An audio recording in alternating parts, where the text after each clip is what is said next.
Very good morning to all. This is Dr. B. Prasad Babu, Assistant Regional Director, IGNOU Regional Center, Vijayawada.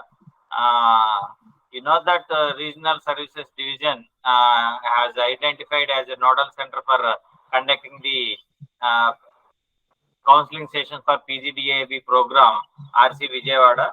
So, RC Vijayawada is conducting for last 7 days. We have been conducted 6 papers so far, and today is the MAM057 Project Management in Agribusiness paper will be dealt by Dr. Hemant Kumar, Assistant Professor, KBN College, Vijayawada. So, already has taken 4 papers. Today he is taking the 5th paper. In between 2 papers, Dr. Sastris are taken, Managerial Economics and Statistics related papers, Quantitative Economics. And tomorrow we have project component. We will explain you. Today, sir will take the session project management in Agribusiness. Now, sir will continue. Thank you, sir. Thank you, sir. Thank you.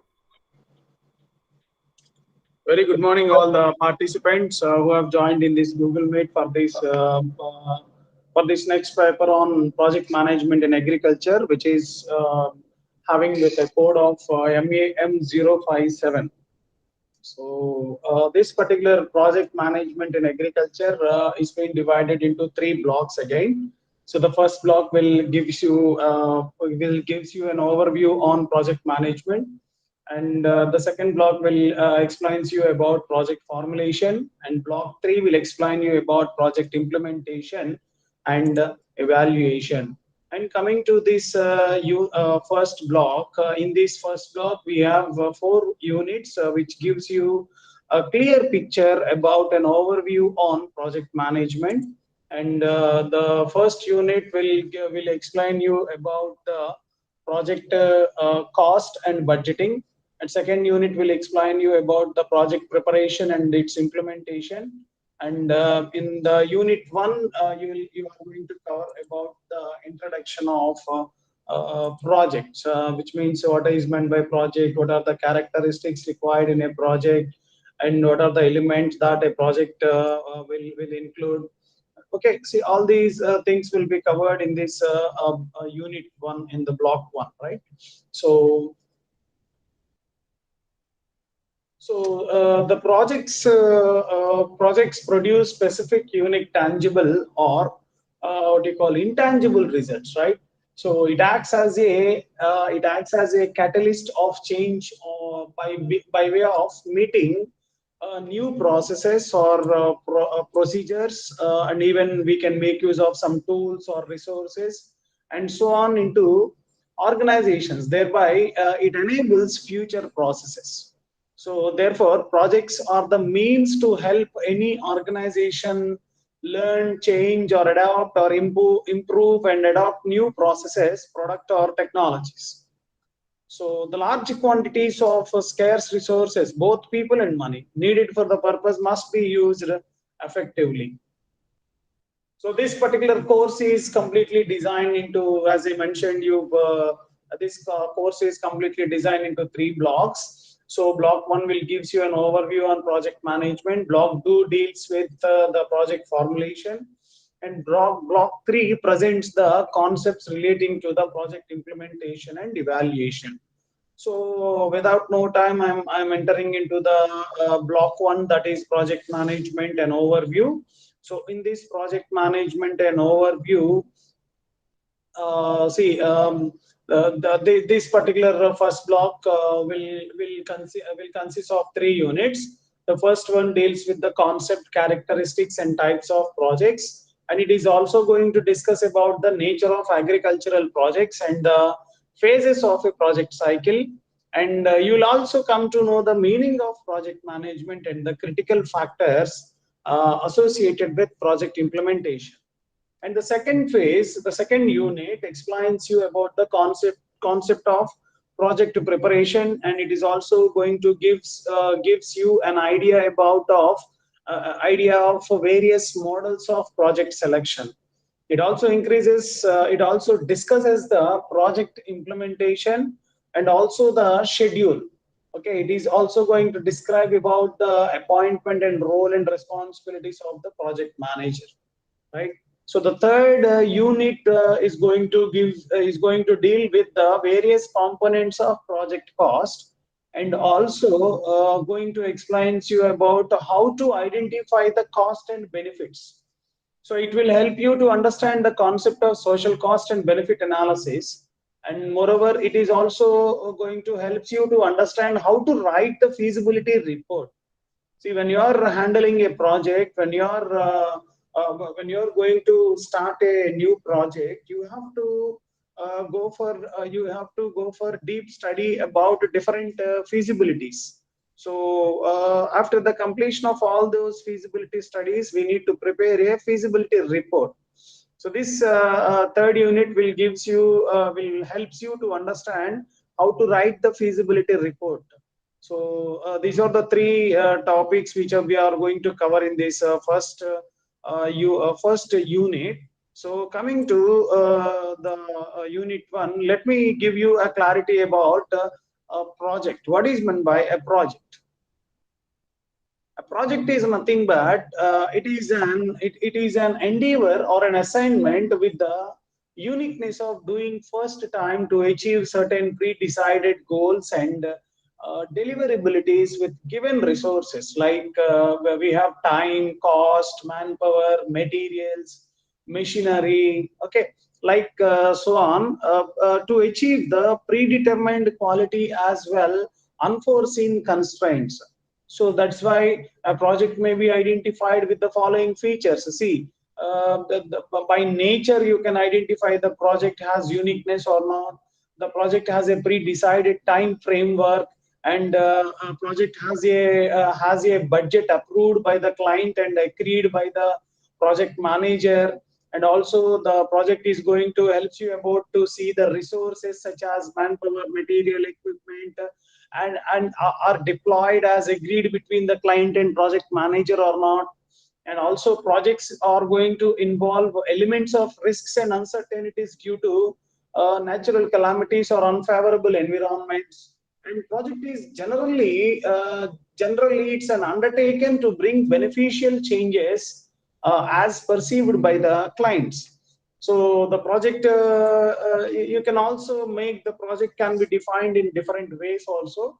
So a project is a temporary setup to create a unique output, right? Unique output or unique product service or unique project management system, right? So ultimately, finally, you can understand that project is a temporary setup. Once the project is been completed, once the pre-decided goals and objectives of a particular project is achieved, that project will get terminated, and again new project is going to come into picture. And moreover, project is a one shot, time limited, goal directed major undertaking requiring the commitment of varied skills and resources. So this is also we can also define a project in this way also. So, and again, a project is an organized plan of activities carried out to reach a defined goal or pre-decided goal, right? Defined goal, often of a non-recurring nature with a specified terminal point.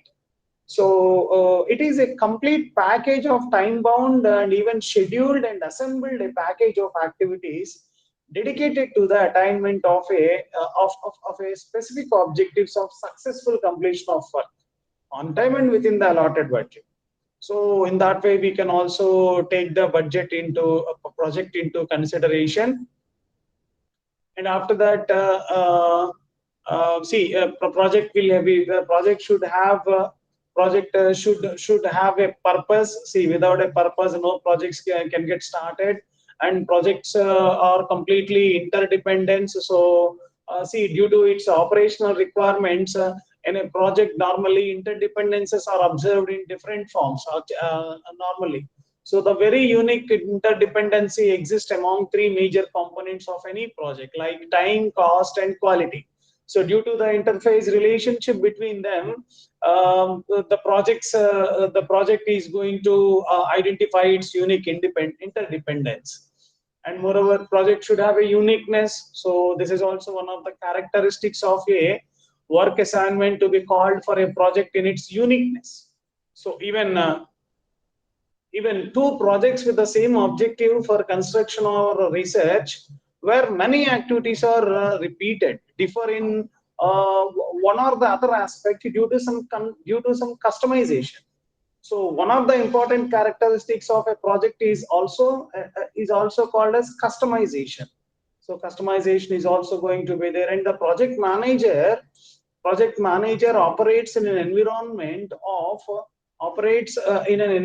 of conflict. Conflict is also one of the thing where we can easily expect. See, there are various sources of these conflicts emerge from his functional responsibilities, such as, see, project manager has to be under his functional responsibilities, such as work priorities, allocation of resources, including human beings, and even work schedules, change in standards, meeting certain uncertainties, right?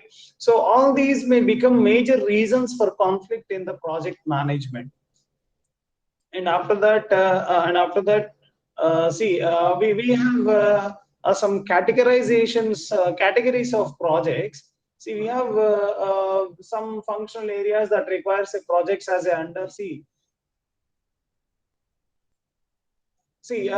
People, project staff and their management, product and service. See, project can be classified broadly based on sector, discipline, operational area, or even organizational form and management aspects. So in most of the organizations and businesses, a project can be related to any functional area, particularly introducing or changing products or service. So there are some list of functional areas that requires a project as under. See, products and services, materials, manufacturing and production, and even information technology and communication, plant, vehicle, equipment, buildings and premises, procurement and disposal, customer service and relation. So all these functional areas that requires a project, right? So what are the characteristics of a particular project is, a specific and definable purpose that should be there in a project, and every project has some uniqueness, and projects are completely temporary endeavors started with definite goals and outputs. And even large projects have complexity due to the use of advanced technology, size of operations, and deployment of large quantities of resources. And since each project differs from other one, it involves new risks and uncertainties also. So, and even due to commitments of organizations to project results on time, at pro-declared quality parameters within limited resources, organizations may call for special efforts to meet deadlines to maintain their reputation, right? And even the project also follows a process to achieve predefined and set defined goals. So each project passes through certain phases called the project life cycle.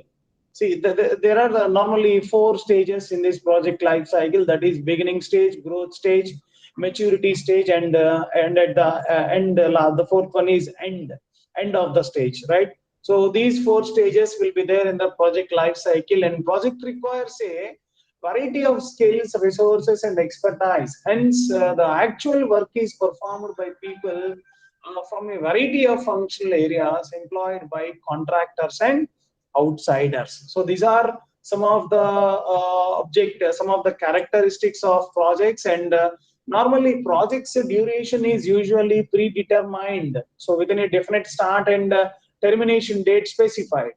And what happens during a project often affects the rest of the subsequent life of the product. So, and even project organization is often temporary and many changes and may change from one phase to another phase. And moreover, many projects are non-repetitive in nature. So these are some of the characteristics of certain projects. Normally, as we can easily understood that particularly the project management is a completely temporary phenomenon. So once the project is being completed, once the project has been achieved by its pre-decided goals and objectives, then other new project gets started. So now let us find out, as I mentioned you earlier, we have got 4 stages in the project life cycle. So project life cycle is having 4 phases. The first phase will explain you about the conceptualization. Second phase will explain you about the planning of that particular project. Third phase will explain you about the execution of a project, and the fourth phase will explain you about how a project is going to get terminated. So now let me concentrate on project management. See, project management, according to the Project Management Institute, which is based at United States of America, this institute has defined a project management as the application of knowledge, tools, and techniques to project activities to meet project requirements. So according to this institute, this could be the definition. And coming to the characteristics of project management, it is a functionary designated as a project manager, and the project manager, as the head of the temporary project organization, operates independently from the normal chain of management. And project activities requires a variety of resources also. And moreover, the project manager keeps the close coordination with functional managers, and also he is going to focus on the project remains on delivering the output as a product or service on time. And the responsibility for decision making, output, reward, and what do you call this accountability lies with the support units of contraction and subcontractors, so that the project team and the project manager. So project management gives rise in different systems like project and personal evaluation, procurement of resources, accounting and financial management, communication and information system.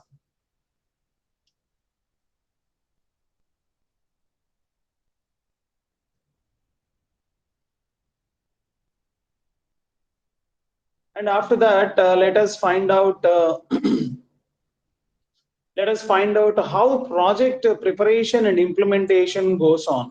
See, normally in the project preparation, there are some phases in project preparation. So I'm going to explain you about the different project preparation phases. See, in the project preparation phase, we can define 4 major components, 4 main components. The main components are analysis, permits, equipment selection, or building design, and even a project. So the different phases or different stages of project preparation is, see, the concept phase. See, during this particular phase, the complete concept of the project will be developed. And in the second phase, that is analysis phase, so it specifies objectives of the project, expected results, activities, and the analysis of risks that can affect its implementation. And moreover, in the third phase, we have planning phase. So in the planning phase, stakeholders are identified as well as the beneficiaries of the project, and specific target groups will be addressed by the project. So furthermore, the resources that the project requires should be identified in addition to clear coordination and management arrangements, as well as monitoring and evaluation system. And in the next phase, we have implementation phase. So under this particular phase, the project becomes operational and the activities are executed. And then the next phase is evaluation phase.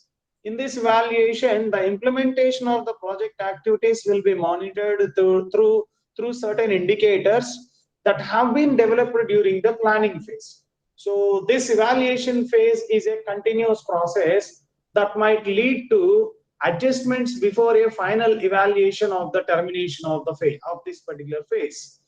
And the next, last but not least, the termination phase. See, the initial assumptions are compared with the actual outcome of the project, and after that, evaluate the project results and impact and draw recommendations of the future action. So in this way, project preparation phases will be undertaken. And the next one that is see, we have some project selection models. How to select a project? How to select a project model? See, we have first model that is a non-numeric model, right? So as already mentioned, there are two types of project selection models we have. One is non-numeric model and the other one is numeric models. So the first one, that is a numeric model. Numeric models of the two types of project selection models, non-numeric or simple, and have only few subtypes. So see, we have non-numeric models. Under non-numeric models, again we have subtypes also. So under these subtypes, we have first one, that is sacred cow. In this particular case, the project is suggested by a senior and powerful functionary in the organization. And moreover, there may be an underdeveloped idea for a new product, and efforts need to be directed towards the development of a new market. So here the intermediate result of this initiation is the development of the project idea, leading to further exploration. So now the project is sacred in the sense that it will be maintained until successfully completed, or the competent authority recognizes this idea is a failure and terminates it.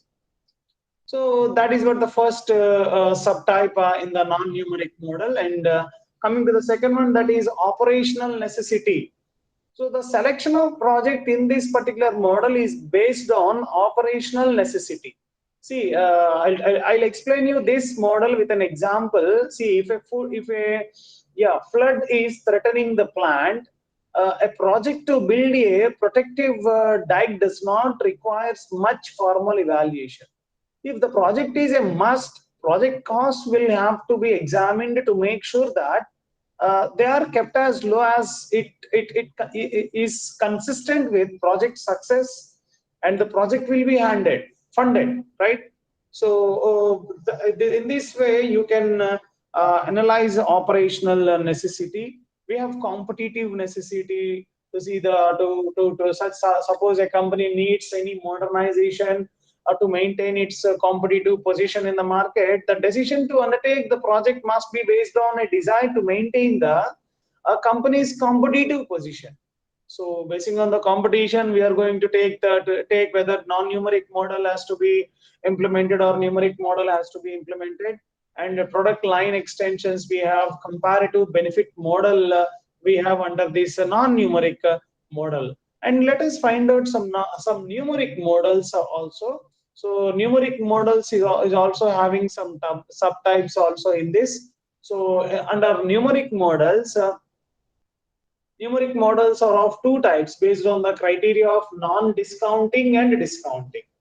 So techniques based on non-discounting criteria is, see, the techniques covered in this non-discounting techniques are explained, while the techniques based on the discounting method are deal with separately. See, let us find out. First one is, that is payback period method. See here, the time which is needed to recover the original investment from net returns. From net returns is the payback period. So this is a rule of thumb method, and also implies that adoption of an investment project as long as it pays for itself within a specified period of time will always be desirable. So this method for choosing among alternative proposals is very popular among corporate managers. And the other one, second non-numeric model is ARR, that is accounting rate of return. So whereas the payback period method is completely based on the time concept, but here the ARR is a measure of profitability. So a common practice in computing accounting rate of return is to use average income over average investment, right?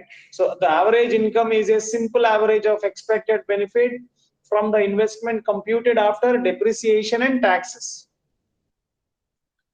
And the ARR accounting rate of return is superior to the payback period method, since it measures profitability and the analysis is usually extended over the entire life of a project.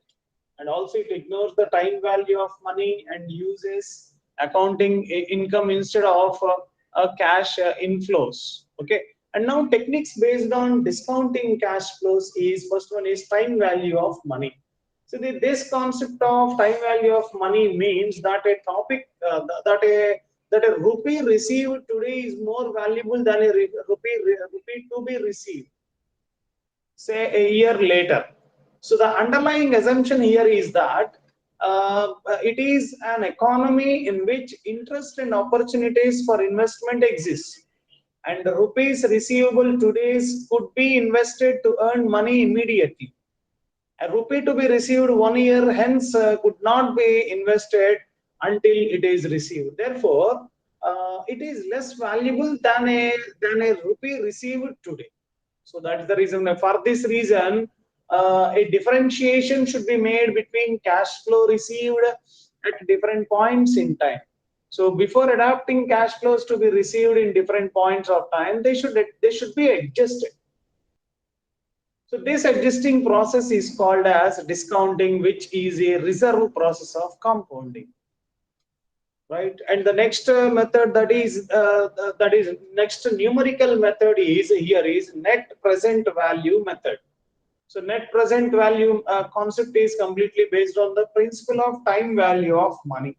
So this is determined by discounting the value of an investment with an appropriate interest rate over a period of years. And so these are the numerical and the non-numerical models which can be used for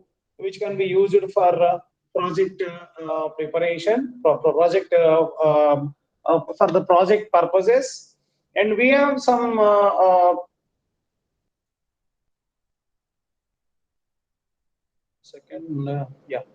we have project implementation also. So on appraisal of the project and establishing the technical feasibility and financial, economic and social viability of the project, the DPR will be prepared, which is similar to the feasibility report with more elaborated details.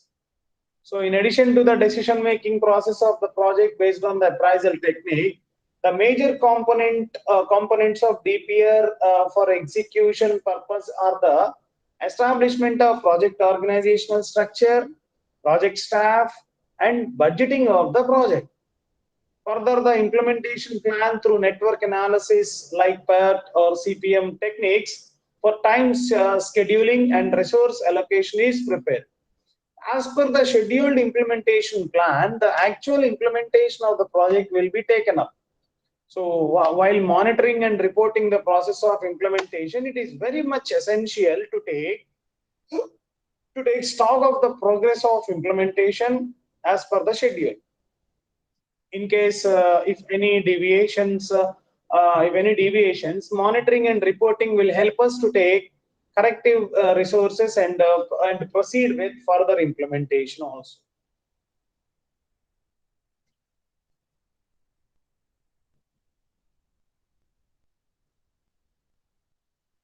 So what are the role and responsibilities of a project manager? So as a project manager, what are the role and responsibilities that he or she should execute?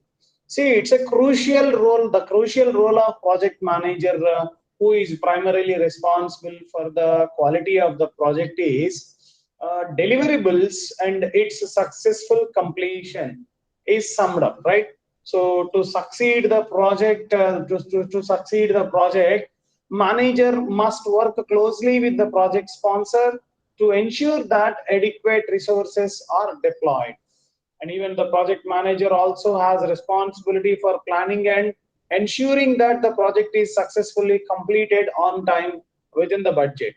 So ideally, the project manager should be assigned early in the initiating and planning process so that the plan can be owned by the person responsible for its execution.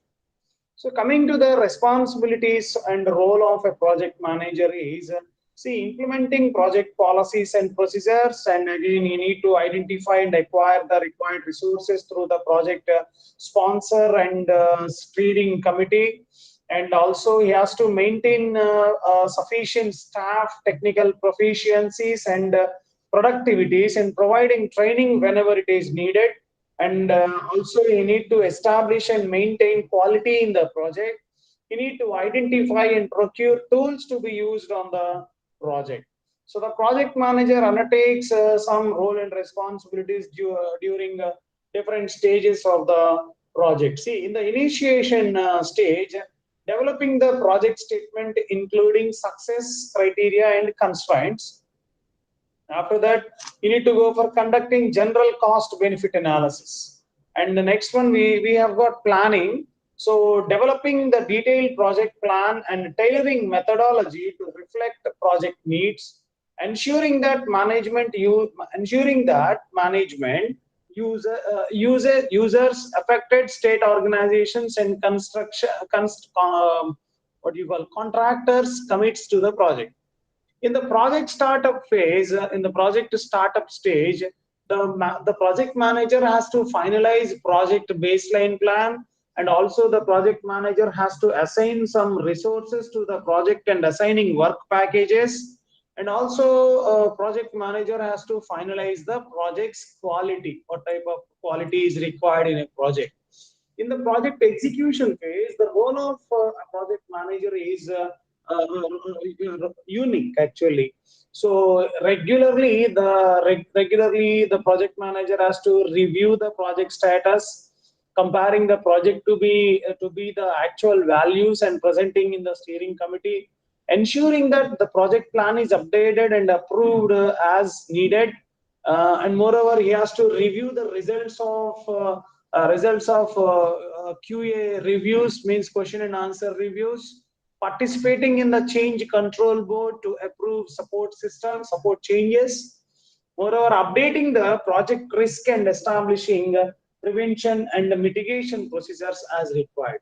And finally, in the closeout phase, the project manager has to develop an action plan for any product that does not receive user sign off, and also you need to close out open action items, and the project manager has to assist the division of purchases in contract closeout, and developing the post implementation evaluation report also, and conducting the lessons learned session, and facilitating the celebration of project success.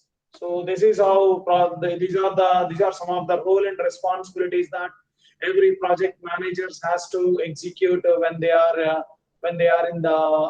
acting as a project manager in the organization, in the organization, especially when he is handling any project.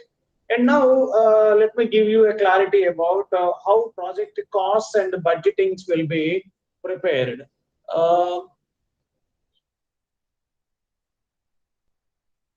See, this particular topic will deals with the identification of costs of the project and benefits derived from the project, such as returns on investment, or employment generation, infrastructural development, contribution to the gross domestic product, export promotion, import substitution. See, these are all the points where this particular project what you call project cost and budgeting is going to deal with.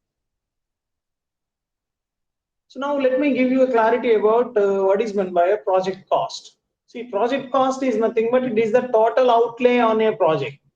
If this amount is spent, the project can be completed without any cost overrun. So once the project is completed, it can commence the commercial operations. So whatever the cost that is being used to complete the project, that cost can be treated as a project cost. So under project cost, we may have different segments of expenditures, that is advance expenditure, cost of land will be there, cost of buildings, cost of plant and machinery, and cost of ancillary and miscellaneous assets. And moreover, there are some invisible expenses like cost of patents, licenses, copyrights, technical knowledges, trademarks, etc. Right? and even consultants fees also for engineering services, and moreover registration fees, pre-operational interest changes. Okay, and standing resource requirement costs and overheads also will get included under this project cost. And under the project cost, provision of escalation also, escalation on account of land cost, escalation on the account of building cost, escalation on the account of plant machinery, escalation on the account of other items. So these are all the items which falls under project cost.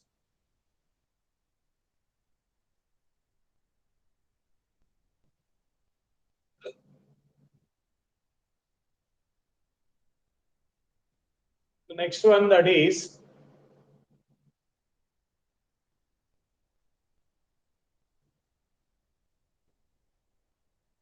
yes, now feasibility report. How to prepare a feasibility report? To prepare a feasibility report, what are the tasks that should performed on each and every stage of a particular project? So here the purpose of a feasibility study is to identify the likelihood of one or more solution meeting the stated business requirements. So in some other words, if you are unsure, if you are unsure whether your solution will deliver the outcome you want, then a project feasibility report study will helps again will gives you to gain the clarity. So during the feasibility study, a variety of assessment methods will be undertaken. So the outcome of the feasibility study is a confirmed solution for implementation. So a project feasibility study is an exercise that involves documenting each of the potential solution to a particular business problem or opportunity. So feasibility studies can be undertaken by any types of businesses, projects or teams, and they are a critical part of the project life cycle. See, when you are handling with the project feasibility report, there are some tasks which are performed at this particular stage. See, project feasibility is estimated, and the project scope should be clearly defined, and risks and benefits are identified. The project structure is elaborated. The project is roughly planned. The next project is planned precisely. The cost of next phase is evaluated precisely, and the cost of the other phases is essential at approximately. So system creation risks are also estimated. So at the end of this particular phase, there are some documents which are available. See, after the end of this phase, feasibility report will be generated. Project structure will get will get clarity on the description of the project organization, and we can also come to know what is the project plan, which means what is the project schedule. And after the completion of this stage, we will understand the list of potential project risks and possibility of their elimination. And what are the components that should include in the feasibility study? See, description of the business, market feasibility, technical feasibility, financial feasibility, economic feasibility, ecological feasibility. These are all the studies. Normally, these are all the type of analysis or feasibilities or studies which a project manager should undergo when he wants to undertake when he wants to function in his project. So see, why we should prepare a feasibility report? What are the uses that you can get after preparing this feasibility report? See, to meet the stipulated requirements of financial institutions, to provide the basic information for effective decision making by banks and financial institutions, moreover to assist the entrepreneurs in developing future plans. And also the fourth use of preparing this feasibility report is to serve as the basis for measuring the performances of the project business. So these are some of the uses of feasibility report.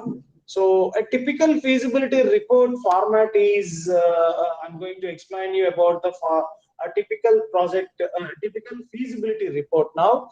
So the areas which are going to cover by a feasibility study can be divided into 9 major areas. Okay, I'm going to tell you about those 9 different areas. See, in the first area is introduction.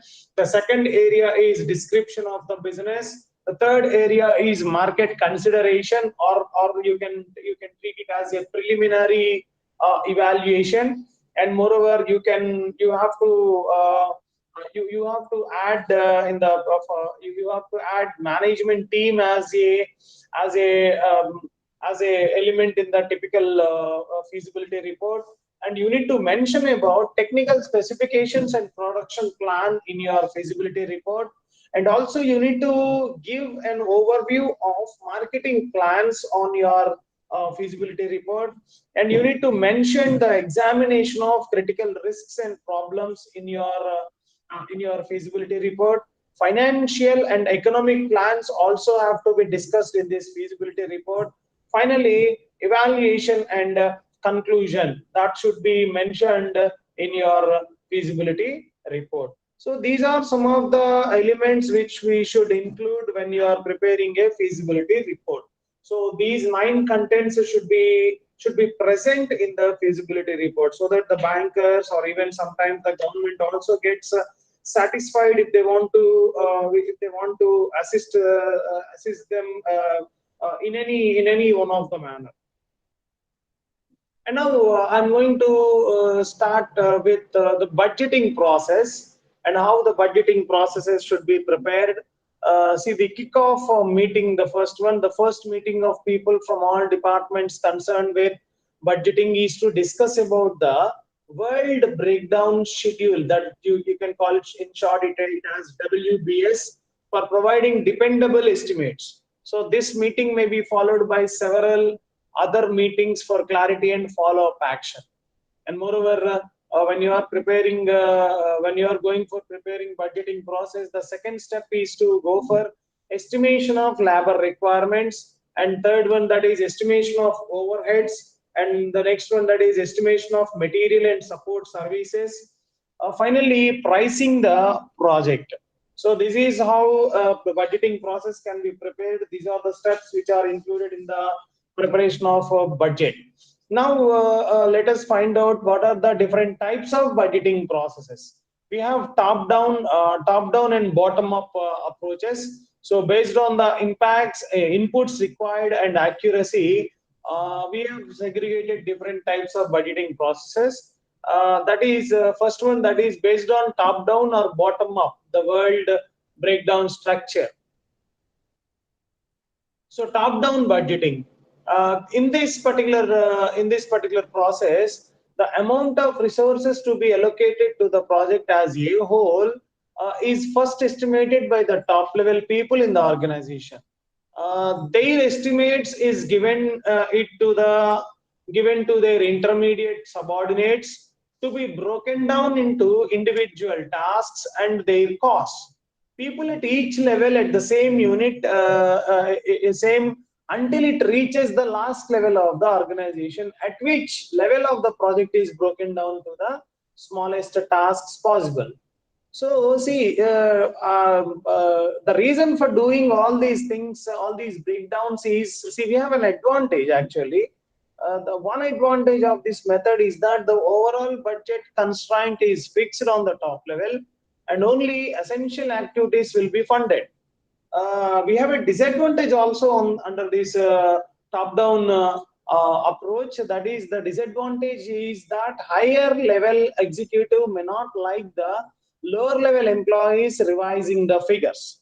So these are the two advantages and disadvantages as far as this budgeting process. So under the top-down approach, initially the first top level people will take care of about the budgeting processes, and after that the middle level people will cut down, will divide the total unit, will divide the total process into subtasks, so that the down level people also gets a chance to go for undertaking this budgeting process. And the next one, that is bottom up budgeting. See, this is a reverse approach to the top-down budgeting. See, this estimation, the estimation in this approach starts at the smallest work element at the lowest level in the organization, and even estimates are first made in terms of machines and man hours, and are then converted into currency, and then resolved or revised through discussion without the seniors. So here the rupee estimates at each level are aggregated to get the estimates for the next higher level. So starting from the lowest level on the work breakdown structure. So the same obtained at the higher level gives you the total direct cost for the project. So this is what bottom up budgeting concept. We have two techniques, that is two approaches, that is top down approach and bottom up approach. And we have some budgeting techniques also. In these budgeting techniques, we have zero-based budgeting system. The next one is planning, programming budgeting system. So under zero-based budgeting system, under this, each process activity is evaluated, ranks are assigned based on relative importance, and funding is first made to the projects considered most important. And moreover, the second one, that is planning, programming, budgeting system. So this system designed to assist in identifying and planning projects that maximize the achievement of an organization's long-term goals. It involves planning for identifying the goals and objectives, programming, that is analysis of each of the program to be undertaken, budgeting, estimating the total cost for each of the program, and choosing the portfolio, selection of one of the project based on a comparison of cost, benefits, etc.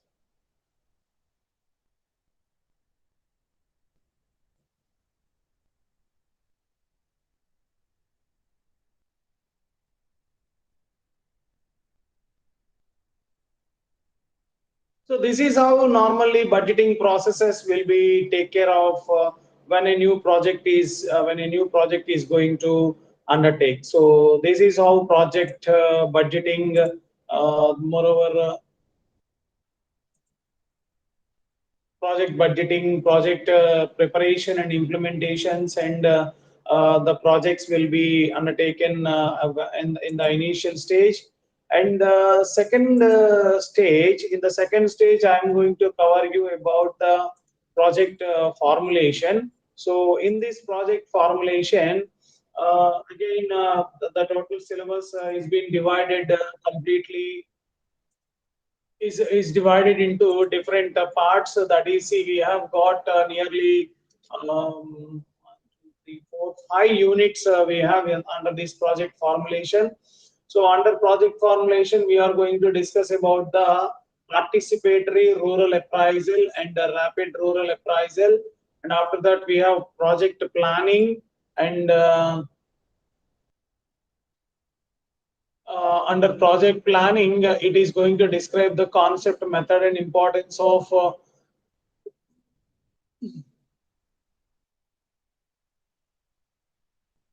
planning and control. And it is also going to present the planning tools and describes the approaches of bar charts, and explaining. It is also going to explain the methodology and importance of CPM and PERT networks. And the unit 7 will describe you about the project system, and unit 8 will describe you about the concept, method, and importance of logical framework. So coming to the coming to the participatory rural appraisal and rapid rural appraisal. So the objectives of this particular topic is to explain about the concept of participatory rural appraisal and rapid rural appraisal. It is also going to describe the principal role and importance of participatory rural appraisal and rapid rural appraisal system. And it is also giving. It also helps us to explain about the tools and techniques for data collection, and also discusses the approaches for analysis of data and interpretation. So, what is meant by rural appraisal? Rural development is used to denote the actions and initiatives taken to improve the standard of living. Okay, so rural development aims at finding ways to improve rural lives with the participation of rural people themselves as to meet the required need of the rural area. So an outsider may not understand the setting, culture, language, and other things prevalent in the local area. As such, local people themselves have to participate in their sustainable rural development. In this context of many approaches and ideas that have been developed and followed, bottom-up approaches of participatory rural appraisal and rapid rural appraisals have become more important. So participatory rural appraisal is nothing but it's a shortcut method of data collection for action research utilizing a range of techniques. So it emphasizes local knowledge and action by involving local people and outsiders from different sections and disciplines. So outsiders facilitate local people to analyze information, practicing critical self-awareness, taking responsibility, and sharing their knowledge of life and conditions, and making their own approaches.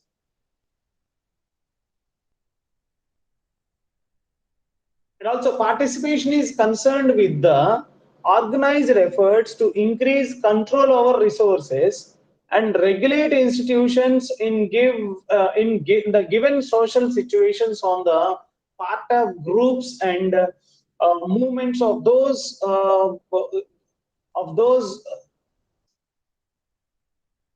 hitherto excluded from such control. And moreover, with regard to rural development, participation includes people's involvement in the decision-making process. And moreover, in implementing programs, their sharing is the benefits of development programs and their involvement in efforts to evaluate such programs. So that is what participatory rural appraisal. And now rapid rural appraisal. What does RRAs means for? See, rapid rural appraisal consists of a series of techniques for quick and dirty research that are claimed to generate results of less apparent precision but greater evidential values than classic quantitative survey techniques. So the method does not need to be an exclusively rural or rapid, but it is economical for the researcher's time. So it is essentially extractive as a process. The agenda is still that of the outside researcher.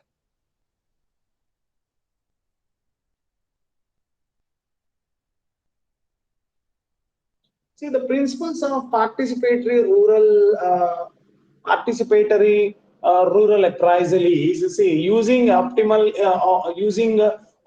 ignorances, teamwork, and even offsetting biases, and moreover triangulation, flexibility, informal, interactive goals, and localization, learning rapidly and progressively.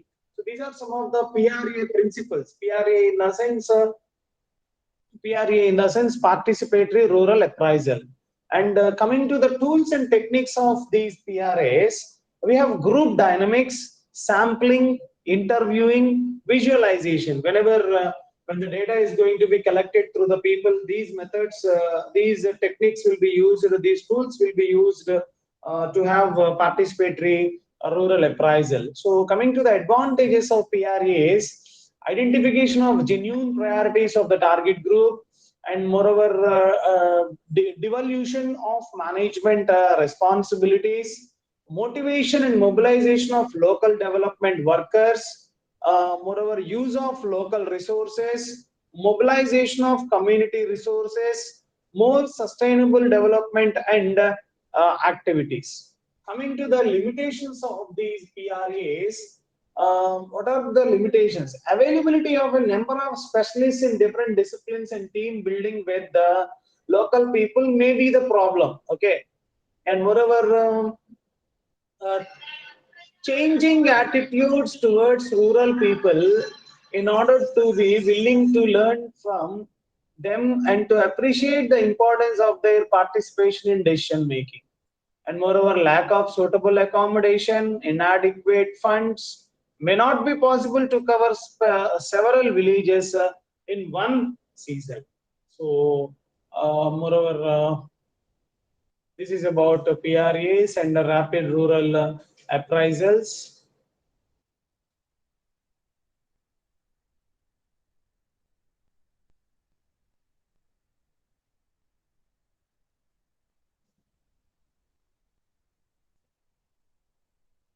See, what is the comparison? What is the difference between rapid rural appraisal and participatory rural appraisal? See, coming to the rapid rural appraisal, see here the information is elicited and extracted by outsiders. In other words, people go to rural areas, obtain information, and then bring it away to process and analyze. That will be done under rapid rural appraisal. But in the case of participatory rural appraisal, here the information is owned and shared by local people. Outsiders go to rural areas, but they facilitate rural people in the collection, presentation, and analysis of information by themselves. So under RRAs, the information is owned by outsiders and often not shared with rural people. Under PRAs, the information is owned with people, rural people, but it is usually shared with outsiders.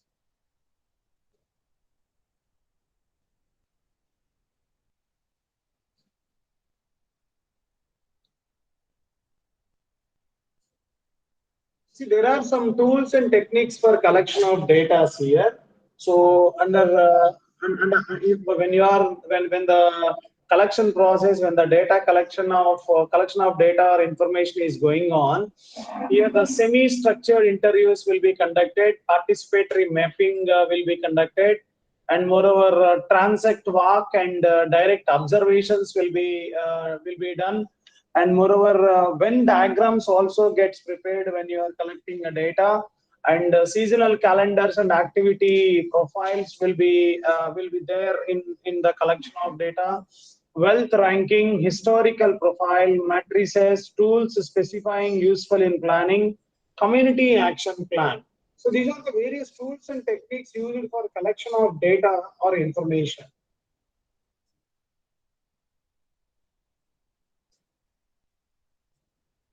Analysis of data and information. There are some qualitative methods and quantitative methods to have a clear analysis of data and information. See, in the qualitative method, the categories of data should be done. Data should be analyzed into categories. The categories should be inclusive and mutually exclusive. So that is qualitative. And under quantitative, simple statistical techniques such as mean, median, mode, and median, range, variance, and standard deviations, frequencies, and percentages can be used. So these are the techniques which will be used under quantitative methods to have a data collection, data analysis. So this is how normally project, what do you call, project,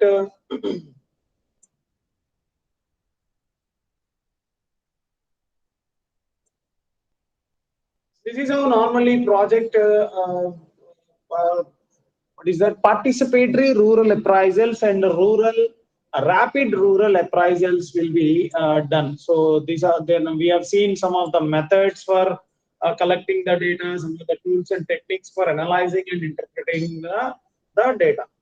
Now let me tell you about the project planning.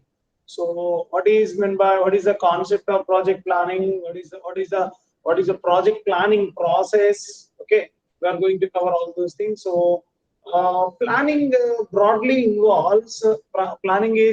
involves futuristic or advanced thinking, covering questions such as, see, when you are going to plan the things, you need to ask yourself some questions as what is to be done, what are the activities to be done, how it is to be done, when it is to be done, where it is to be done, what is needed to be done, who is to be done, and how it is to be done. So when you are when you are going for planning something, you need to ask yourself about all these six questions so that you'll have a better understanding about why you are planning, for what purpose you are going to plan.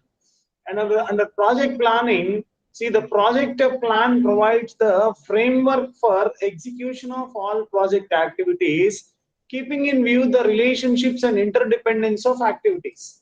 So the total project plan is going to outline how the project is to be directed to achieve the specified objectives or goals.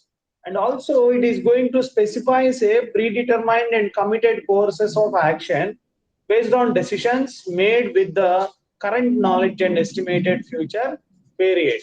So this is what's called as project plan.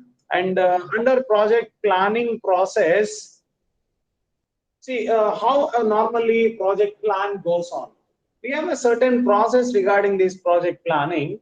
So the project planning process covers setting project objectives, requirements, and scope, and it is going to identification of specific work activities, jobs, or tasks to achieve project objectives.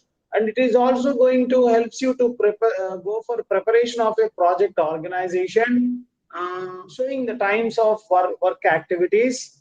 And after that, we have a preparation of schedules showing the time of work activities, and also preparation of budget resources plan showing the amount and time of resources, a focused a focus sorry a forecast in the prepared in the preparation of time cost and the time cost and performance projection for the completion of the project, which means how much time is needed, what will be what will be the cost, and when the project will be completed.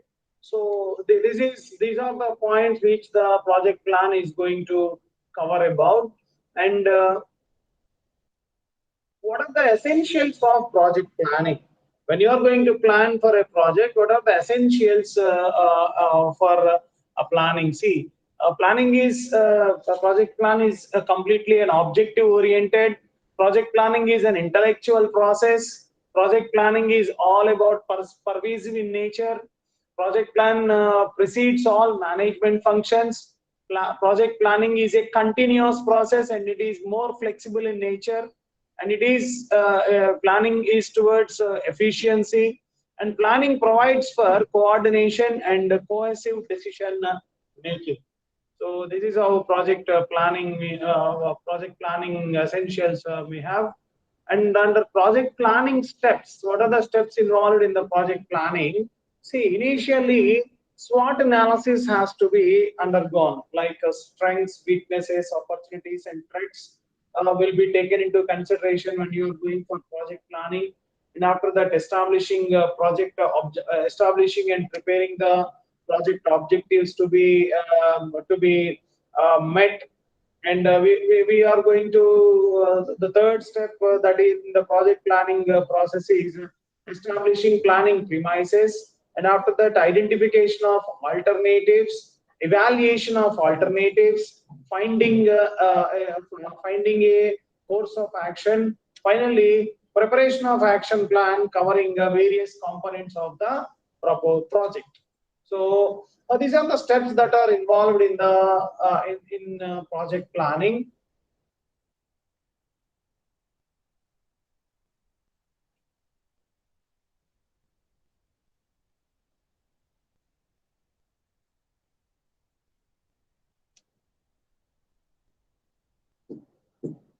After that, we have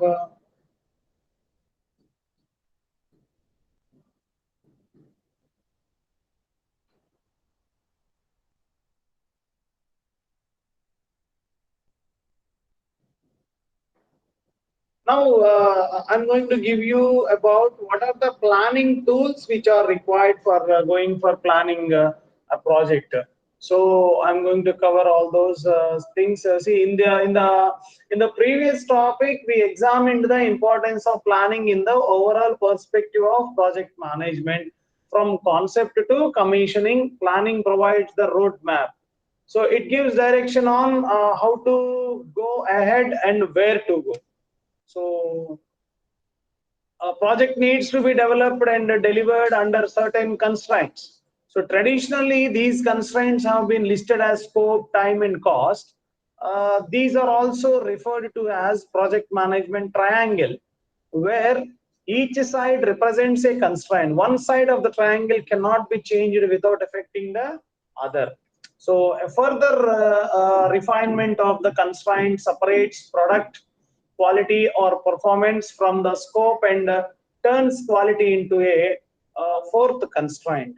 So that's why project planning provides all the framework for the execution of all the activities of the project, keeping in view their relationship and interdependence. Now, I'm going to give you about the project tools. So tools are nothing but something tangible such as templates or software programs used to perform an activity to produce a product or result. So this is how planning tools can be defined. And there are many planning tools available to assist in accomplishing the tasks and executing the responsibilities in projects. So some require a computer with supporting software, while others can be used manually. So now the first one, that is bar charts. So bar charts are also commonly referred it to as Gantt charts. So bar charts are used tools for analyzing, planning, and controlling projects. When a complex or multitask project is underway, these bar charts assist in monitoring whether the project is on schedule or not. If not, the bar charts allows you to identify easily what actions need to be taken to get the project back on schedule. So advantages of these bar charts is it is a very commonly used technique for representing the phases and activities of a project or breakdown structure, and also work breakdown structure should be fully defined to develop the bar charts for a project schedule, and bar charts can be developed by using project management packages also. And the next tool is network techniques. So network techniques are essential, a group of technique for group information relating to time and resources to assist managers in planning, scheduling, and control of projects. So the information whatever the information that is presented by a network includes the activities, the logic, the time estimates, and also the criticality of various activities of the project. So network presents a visual picture or else a live picture of the project of all concerned. So network includes arrow diagramming methods like CPM, critical path method, project evaluation review technique, and precedence diagram method, right? So although the arrow diagram is still used in some places, it has generally been superseded by the precedence diagram, where each activity is shown as a box or mode, and the and the arrows represent the logical relationship uh, giving from predecessors to successors. So what are the steps that we need to follow when you are going to develop a network, right? So first one, you need to define the project and all of its significant activities. And after that, you need to develop the relationship among the activities, draw the network connecting all the activities, and moreover, assigning time and or cost estimates to each activity, compute the longest time path through the network, and moreover, use the network to help plan, schedule, monitor, and control the project.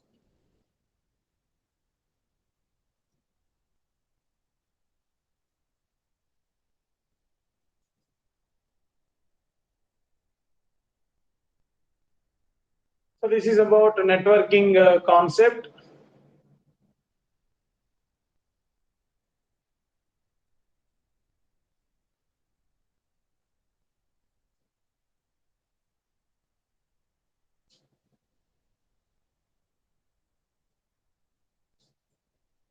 This is how various tools and techniques will be used for project cost, observing project cost and benefit analysis.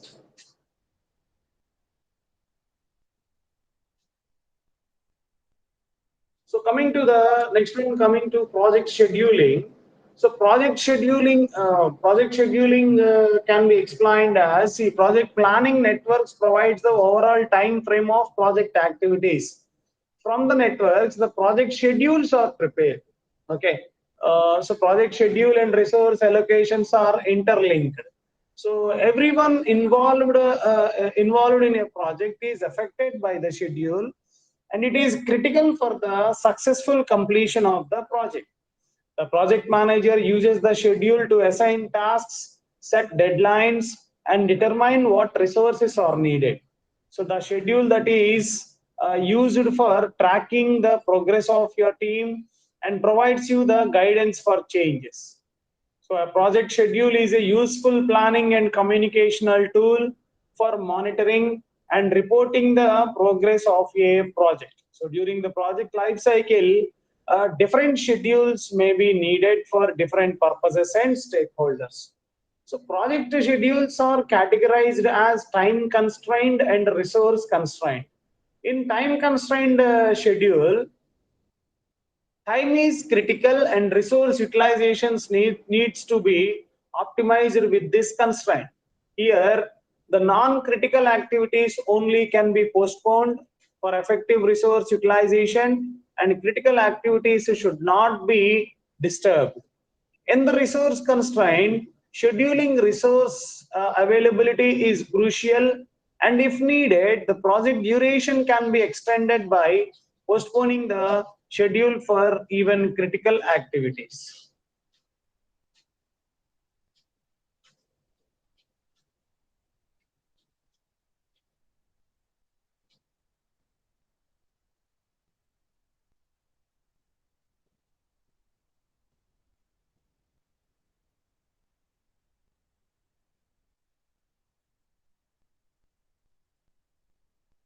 Next one, we have yes, we have project management software. So project management software is, the market includes Lotus Notes, Domino, Microsoft, Outlook, Excel, MS Project, and moreover Primavera and others. So the fairly comprehensive and integrated packages provides project applications for timesheets, expenses, reports, resource management, job costing, help desk services, like so on. The benefits of this project management software is, first one, that is project scheduling. And the second benefit is budgeting and cost control. The third one is the third project management software benefit is communication and coordination. And moreover, work breakdown structures will be defined very clearly and closely. And risk management will be assessed properly. Web-based project control also will be taken care, and other applications also will be taken care. So these are some of the project management software benefits which are essential, which are available in the project management system. And modeling the project system. How to modelize the project management system? See, you have to understood, if you want to modeling the project management system, firstly you need to understood about project, what is project system, and after that you need to understand about business process modeling, and after that process mapping. Okay. So coming to the project management system, it is the aggregation of the processes, tools, techniques, methodologies, resources, and procedures to manage a project. So the system is nothing but it is documented in the project management plan itself. So a project management system covers a set of processes and the related monitoring and control functions that are consolidated and combined into a functioning or unified whole. So model as a simplified representation of the key parameters of a real world object, event or relationship, can be verbal, physical, and mathematical. Role of models in project management system. What are the different role of models which are available? See, first one, objectives. The expectations. The expectation is the objective. So objectives need to be clean, concise, and ideally measurable. The second one is criteria, alternatives, resource, and constraints. Analyze the model. And the next one, that is BPM, business process modeling. BPM is nothing but business process modeling is nothing but it is a method for improving organizational effectiveness, efficiency, and quality. Its beginning were in capital profit-led business, but the methodology applies to any organization activity. See, I want to put it very simple. Business process modeling aims to improve business performance by optimizing the efficiency of connecting activities in the provision of a product or service. So these are concerned with mapping workflow to enable understanding, analysis, and positive change. So diagram, essentially flow diagram, are a central features of this methodology.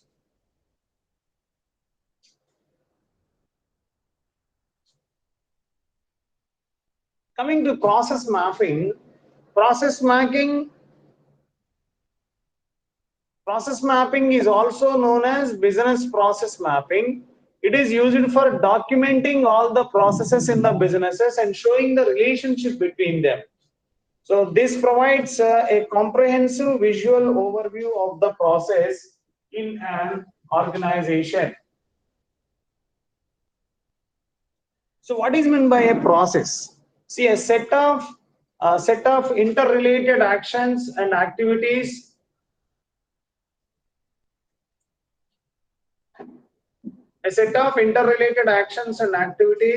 performed to achieve a specific set of products, services, or results.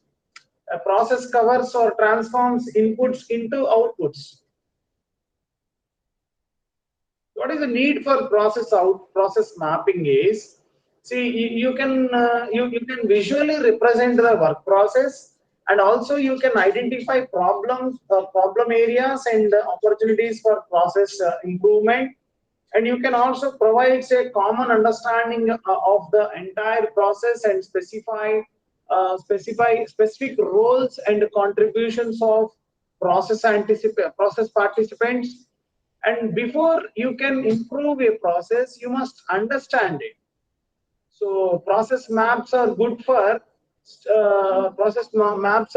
streamlining work activities and telling new people as well as internal and external customers what we do around here, right?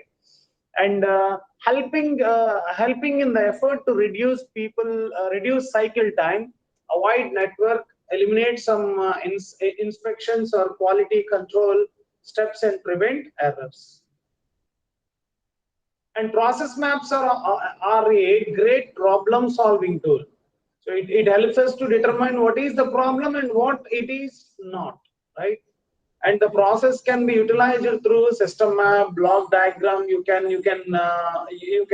execute it as logic flow, left to right, and you can also use it as a block diagram for responsibility matrix. You can also use it as a block diagram to differentiate between cycle versus process. Okay, and flow process chart, workflow diagram. You can do all these things with this process mapping.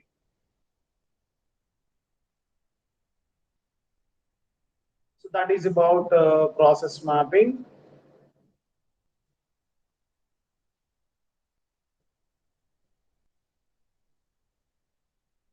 Next, I want to focus on how to analyze the plan. How to analyze the plan? Is that right plan or not? Whether to move forward or not? How to analyze it? See, we have some logical framework analysis using methodology. There are some essential components. There are some contents of logical framework analysis format, time plan analysis, cost plan analysis, baseline analysis, and we have S-curve in the project plan analysis. And even in the quality plan analysis also, we have quality planning in evaluation, coverage of project quality plan, and quality management plan.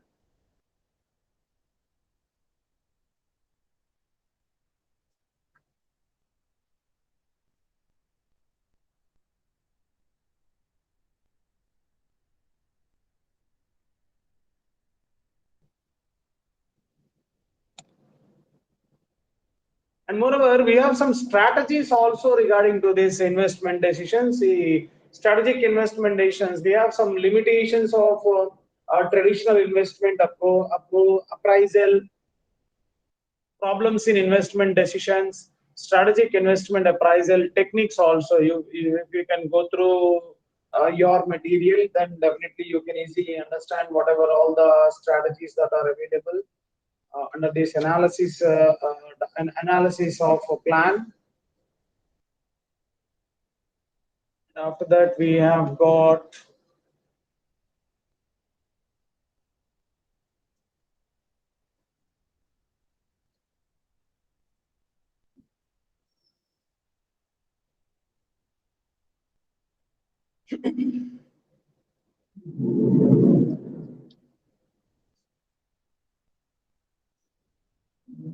see in the strategic investment decisions. Strategic investment decisions is going to involve the process of identifying and evaluating and selecting among projects that are likely to have a significant impact on the competitive advantage of the organization.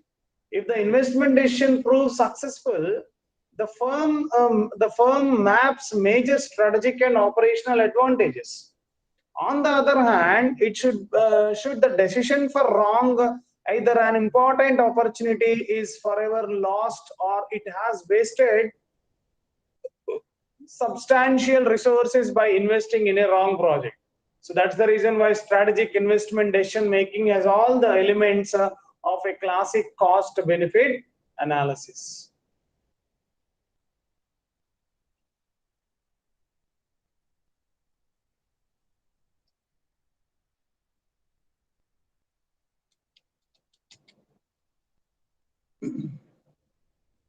So this is about project formulation. And finally, I'm going to take you to the next block, that is project implementation and evaluation. Again, this project implementation and evaluation, we have got four different topics, that is continuous improvement process. After that, we have project closure and performance, tools and techniques, and finally we will have project control. So initially, I want to start with project control, how to implement a project control in the project. So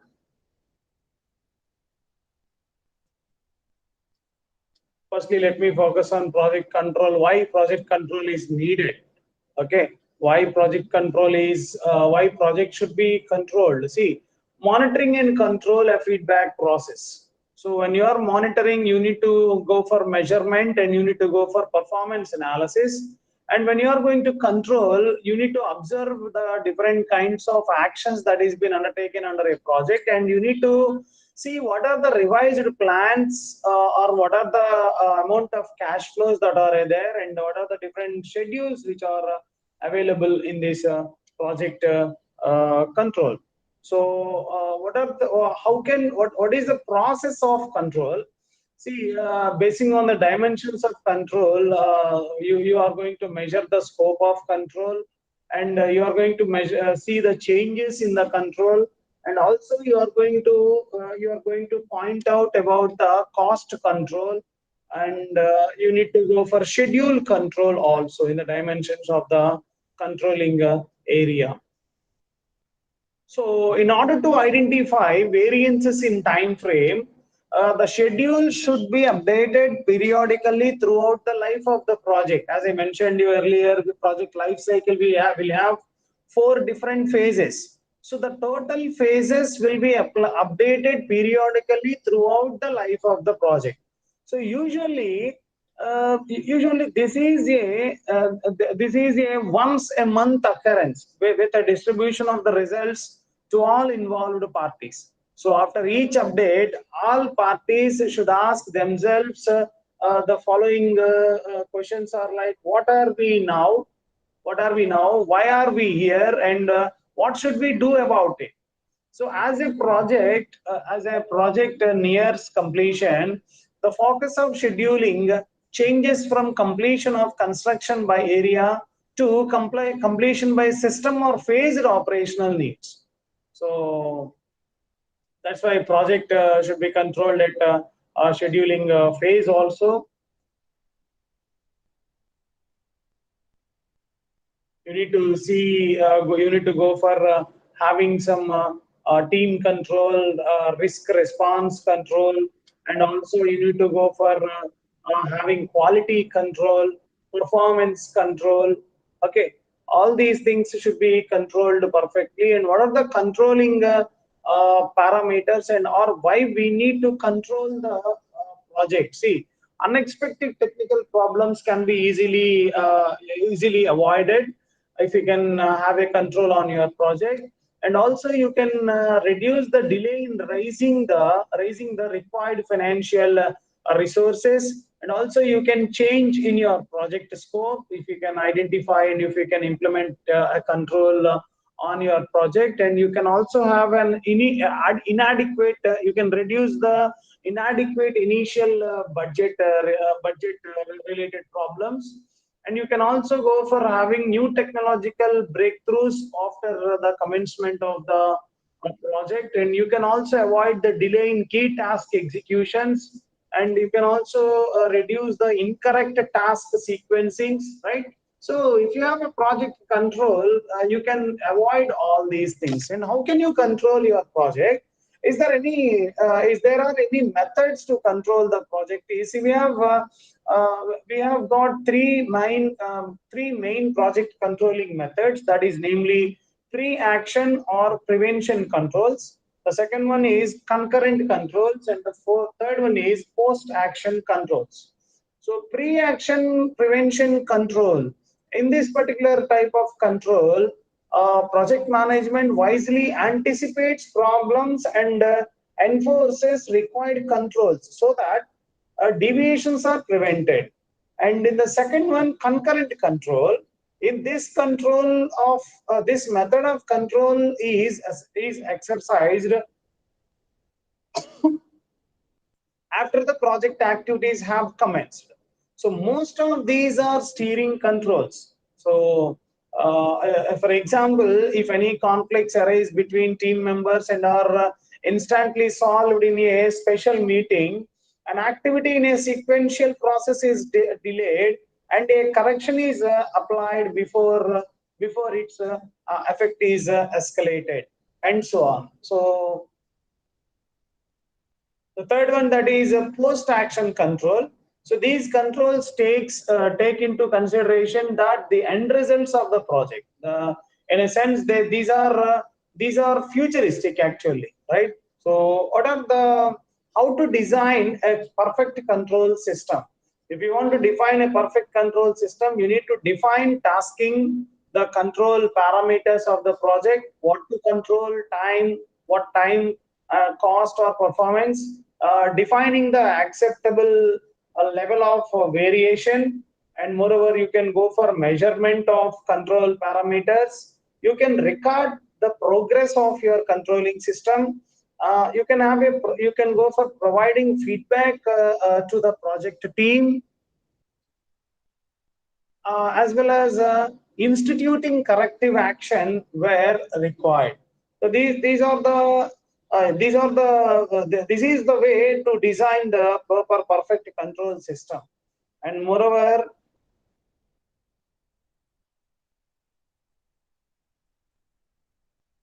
what are the tools and techniques to be implemented if you want to go for if you want to have a project control? So see, the resources are available to any organization or society are limited and finite, and resources have infinite and multiple uses. So each organization therefore has to decide whether it is going to use the resources available to it or not. So various sectors of the economy, manufacturing, agriculture, banking, services, compete for the resources. So agro-socio-economic development requires enormous resources and efforts. It is very much essential to address the needs of the agrarian sector through developing both micro entities and overall infrastructure. So development of micro entities addresses the needs such as improvement in farming techniques, use of improved and better quality seeds, and other inputs, and mechanization of the production process. As I mentioned you, all these process in the earlier papers itself.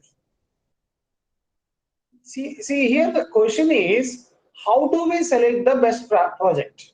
Or how do we compare with various project competing for limited resources and evaluate the relative benefit expected from these project, right?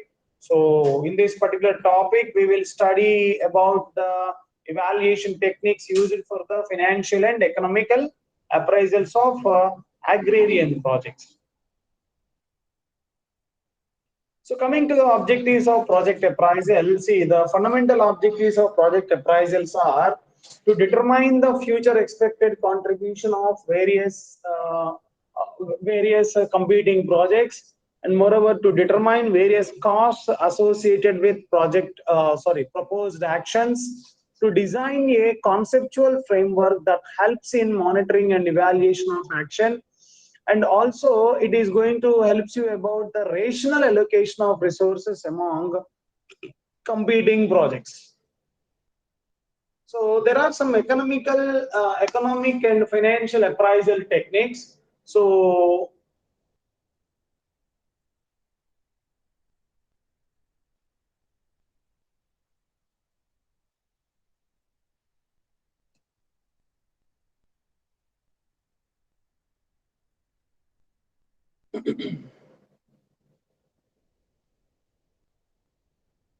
So what are the approaches to project appraisal? See, there is a banker's point of view. See, a project is a plan. See, in the view of a banker, how they are going to project a plan, project appraisal is it is a plan limiting it to manufacturing units. A project is a plan to set up a manufacturing business. Manufacturing is one that uses plant and machinery, manpower and capital to process raw materials into finished product. The finished products are then sold hopefully at a profit. Okay, so the sale proceeds are subsequently utilized to purchase more raw materials for conversion to more finished goods for more profit. So the manufacturing cycle continues. So this appraisal means evaluation. So project appraisal therefore means the evaluation of a plan to set up manufacturing business. So if we substitute the term plan evaluation for project appraisal, we achieve a much better understanding of what a banker should be doing in carrying out a project appraisal. So here the term project appraisal by itself appears to cannot that the act of appraising a project is an end. as an end in itself, right? So on other hand, plan evaluation connotes that we look into each and every aspect of a plant to evaluate its chances of success. So as soon as we begin its evaluation, the chance of success of a plan, we begin to look beyond mere appraisal to a future. So long-lasting and successful relationship, and this is precisely what a banker should be looking for in and any new existing relationship.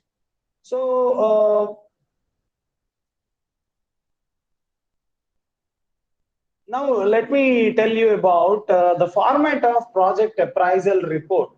How to prepare a project appraisal report. See, a project appraisal report should generally comprises some components. I'll give you brief explanation about this project appraisal report, as it is very, very much important as far as your project management point of view. So the first requirement to be added in the project appraisal report is general information. What is the name of your business according to the what is the constitution and sector of your business, in which location that you want to start or set up your business unit, and what is the nature of industry and the product that you are going to focus on, and what are the components and their contribution, cost of project, and the means of finance. This is not the general information which normally which one should include in his project what you call project appraisal report. Coming to the second one, that is promoters details, right? We need to add some promoters details also in this project feasibility report. And the third important information is a market feasibility report. So in the market feasibility report, we are going to give a detailed analysis about what are the different types of segments, what kind of competition that you are going to face, and what could be your pricing strategies, and what is your SWOT analysis, and what is your marketing and selling arrangements. So this should be involved in your project feasibility report. It's not feasibility, it is appraisal report. And the next one, that is you need to mention about your particulars of the project also. What kind of product that you are going to manufacture, and what kind of capacity of machinery that you have in your at your organizational place, and what kind of plant and machinery that is needed, and what kind of raw materials that you are going to use to manufacture your product, and where those raw materials has to be imported, and what are the kind of utilities that you are needed at your organization. And you need to mention again about technical feasibility report. So what kind of technology what kind of technology that a project is going to adopt, and what are the alternatives that are available, and what are the new developments that can be anticipated from this project, and what kind of competing techniques, what are the alternative techniques or competing techniques which are available to meet the project expectations, and what is the SWOT analysis of technology and also the technical arrangement. Production processes also we need to include, environmental aspects, and the next one, that is a schedule of implementations. Okay, and the ninth important element where we need to add in the project appraisal report is financial feasibility. So in the financial feasibility, cost details will be mentioned, working capital will be mentioned, means of finances, profitability estimates, assumptions, projections. See, under projections, you need to project income statement, you need to project balance sheet, you need to project cash flow statement. Again, you need to cover different ratios, and again, you have to go for projecting about the break-even analysis also.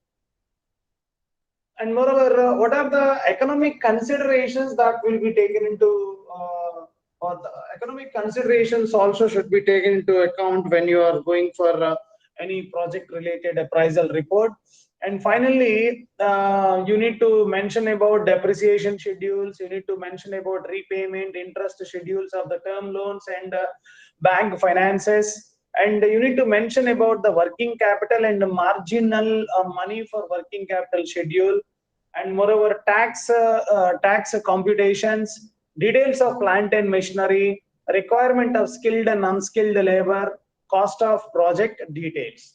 These are the required things which one should involve, one should include in the project appraisal report. Normally, the total project appraisal is going to cover all about 4 different aspects. The 4 different aspects are market appraisal, the second one is technical appraisal, third one is financial appraisal, fourth one is economic appraisal. So, market appraisal is nothing but it is going to attempt to answer what is the size of the total market for the proposed product or service, and what is the product's share of the market. So to understand these 2 questions, one should go for project appraisal. And the next one, that is technical appraisal. So under this technical appraisal, availability of the required quality and quantity of raw material, availability of utilities like power and water, or else other required things, other utilities, etc. Appropriateness of the plant design and layout, optimality of the scale of operations, assembly line balancing. And coming to the financial appraisal, cost of the project, means of financing, projected revenues and costs, payback period, rate of returns. Economic appraisal is going to cover about the impact of the project in the distribution of income in a society. So these are the 4 aspects which a project appraisal is going to cover out. And finally, I'm going to close this particular session with the help of project evaluation report. So how to prepare a project evaluation report? So the finishing of any project in any business requires an evaluation of the end results. So these includes not only the products and services provided to the customer for profits, but also the customer services and efficiencies.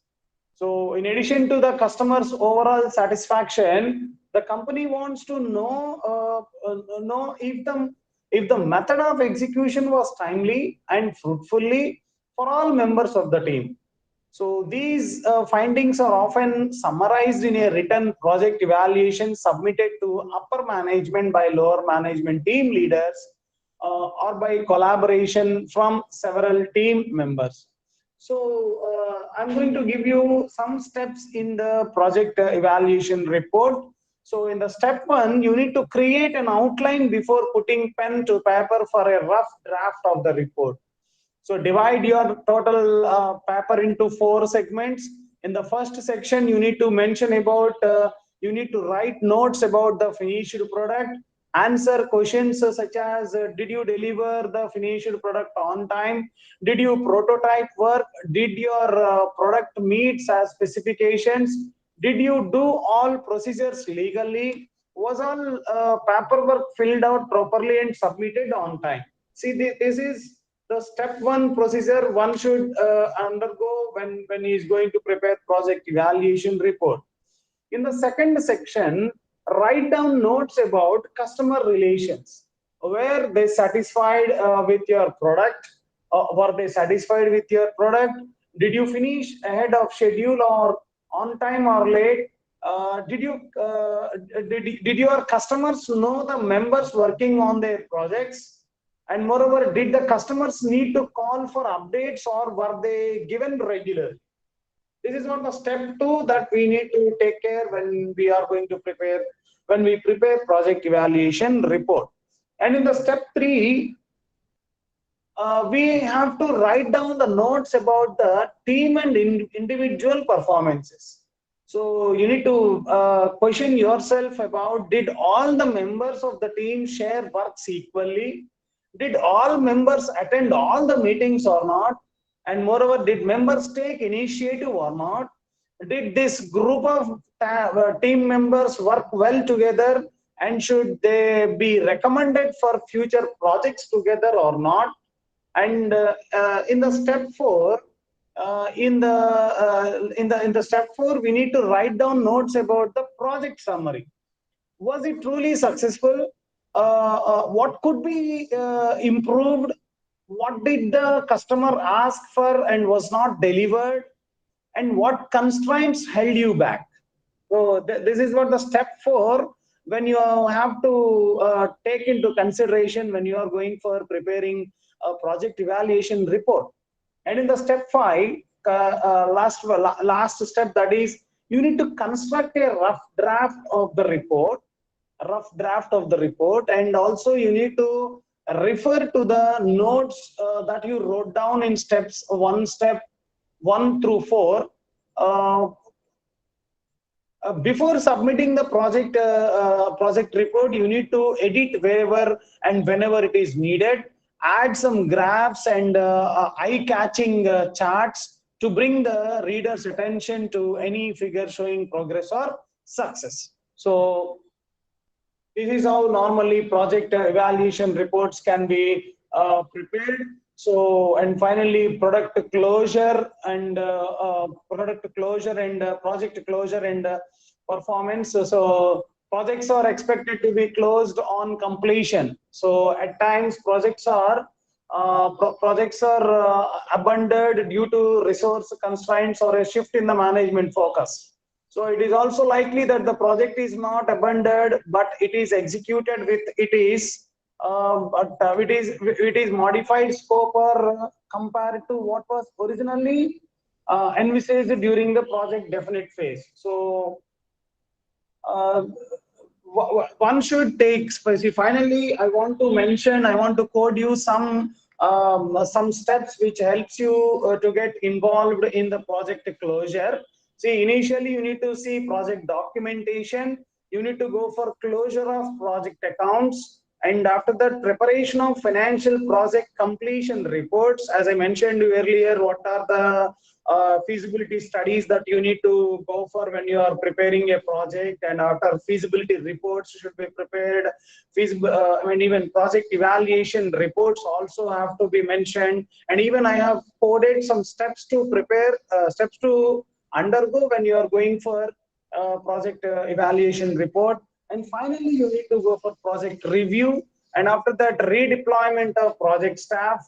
Finally, disposal of surplus assets. So these are the different project closure elements.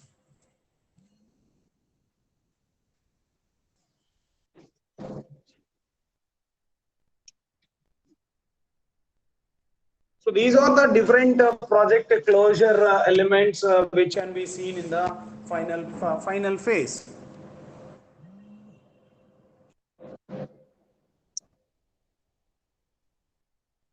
So this could be, this is all from my side as far as today's subject, project management, as far as your project management in the agri-businesses. So that's all from my side. And if you can go through all the topics which are there in the project management in agri-business from block by block, you can get clarity. So as I mentioning every time, it's not possible to complete the entire syllabus in only 2 hours. So I have given you the most important synopsis which are needed to understand each and every topic in the project management in agri-businesses.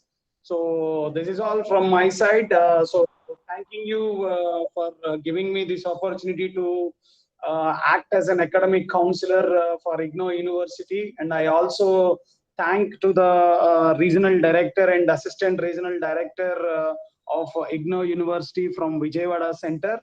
And I personally thank Prasad Babu Garu for giving me this opportunity to act as an academic counselor for this agricultural oriented paper. So that's all from my side. I'll catch you in the next future classes. So that's all from my side, sir. Prasad Babu, sir. Yes. Thank you, sir, for whole PGDAB program, we have 8 papers, but almost 60 to 70% we have covered 5 papers, and the remaining 2 papers are covered. And tomorrow we have one project, dissertation, how to do dissertation or how to write report, and will be explained by Dr. M. Venkateswara. So almost all theory papers, 7 theory papers completed today. You have given excellent inputs to our learners all over India. Thank you very much, sir. Hemant Kumar. Once again, on behalf of Regional Center Vijayawada, we thank you. Thank you, sir. Thank you. Thank you. Now we are closing the session. Tomorrow we have the project session. All the students are requested to join by 11 o'clock. Thank you. Thank you, sir. Thank you.